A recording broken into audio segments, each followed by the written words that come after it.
haba naman ng hair mo. Grabe naman. Ganda mo ni!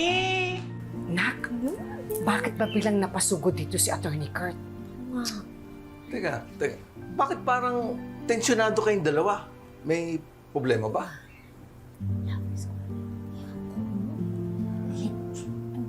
Nag-away ba kayo? Inaway ka ba? Sabi mo, krompaling ko yan.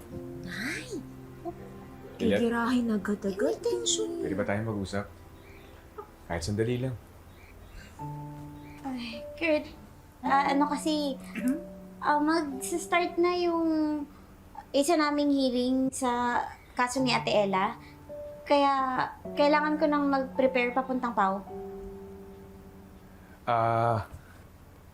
Alam ko, stress ka. Kaya, dinalang kita ng paborito mong chocolates. Stress buster. Salamat pakibigay na lang kay Anton. Pasensya na, babawi ako sa susunod. Thank you.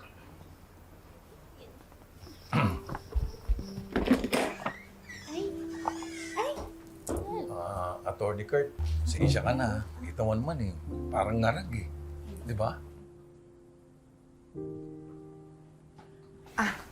Attorney Kurt, mabuti siguro sa ibang araw na lang kayo mag-usap. Mukhang busy talaga si Lilet eh.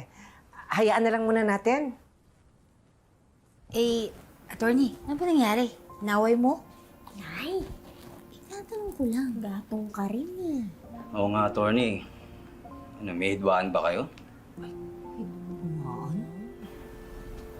Wala naman. Pasensya na ho sa istorbo pakisabi na lang ho kay Lilet kapag hindi na siya ngarag. Sana ho, makipag-usap na siya sa akin. Kahit saglit lang ho. Sige. Salamat ho.